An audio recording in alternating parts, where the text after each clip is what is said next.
Okay, well, I'll just do the introduction while it's booting up.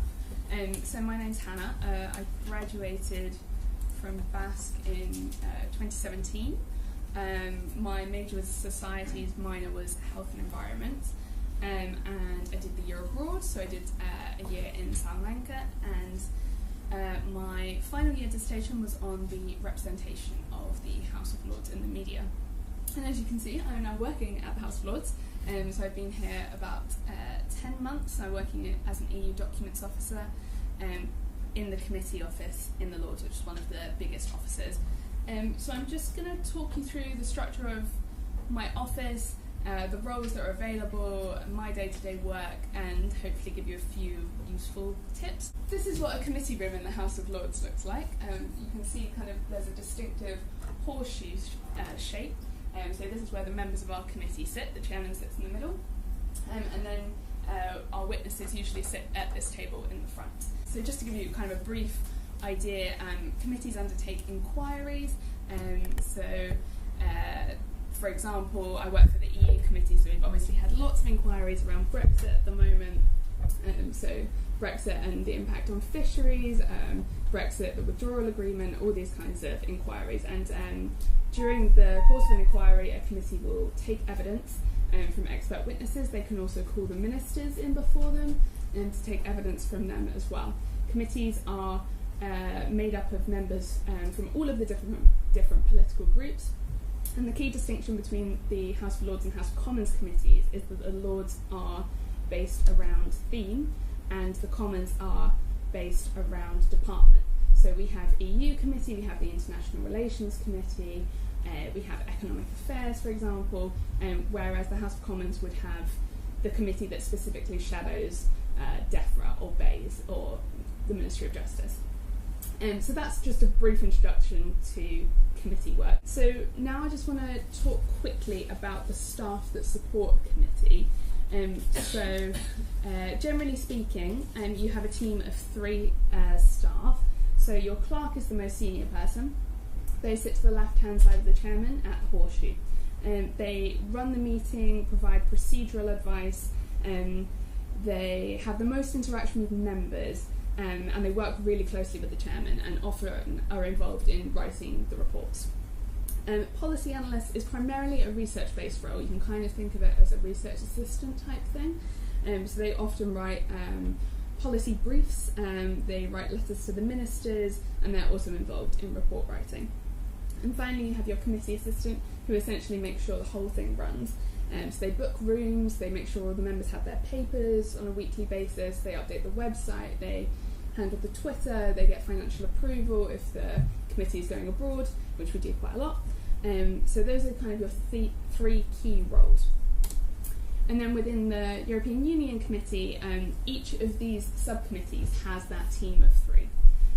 But then within the parent committee, which is the EU Select Committee, we have a much bigger team, and this is quite unusual in the office.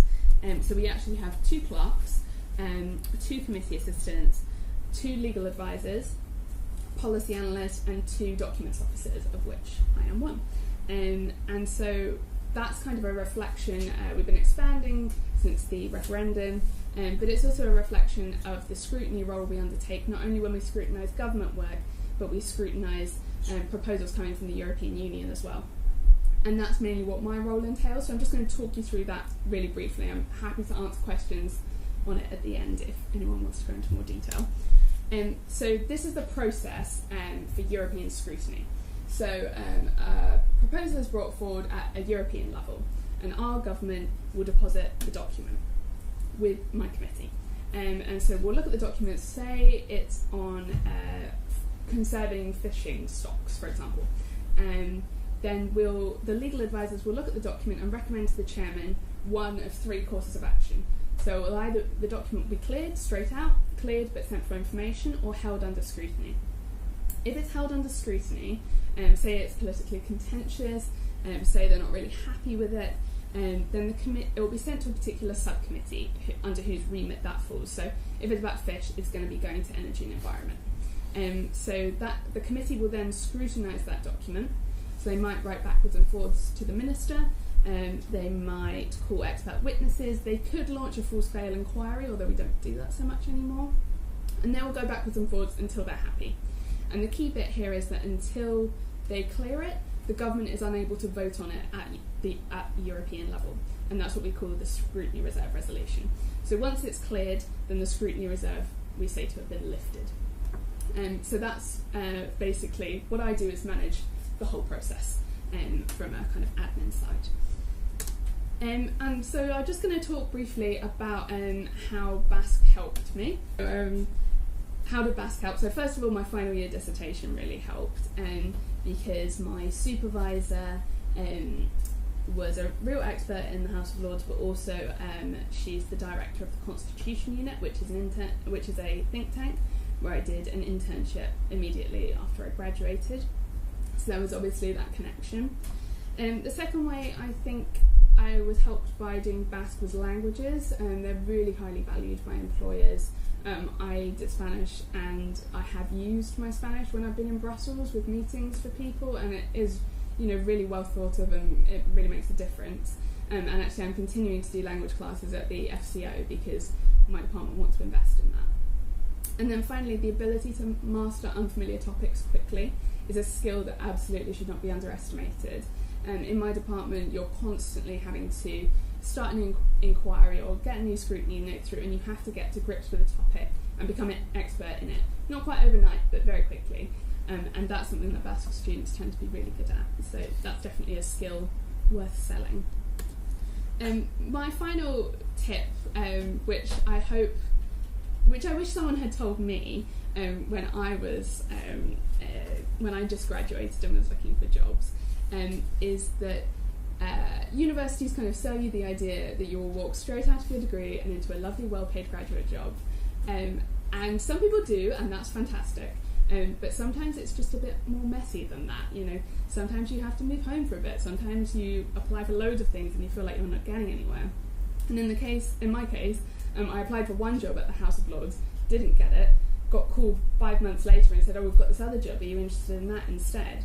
So you kind of just have to keep the faith and know that it will all turn out okay in the end, but realise that period of, oh my god, no one's ever going to offer me a job ever, might last for a little while, and that's fine and normal. So finally, these are just some useful links, so I can get Christy to send this around if anyone's interested. The House of Lords and the House of Commons have different websites, so make sure you sign up for both of them, because they do not talk to each other. Thirdly, so we have a graduate development scheme which is bicameral, and that is essentially if you want to become a clerk, that's a 4-year fast stream.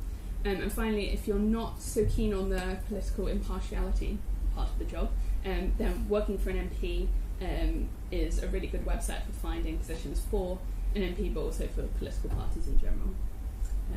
Yeah.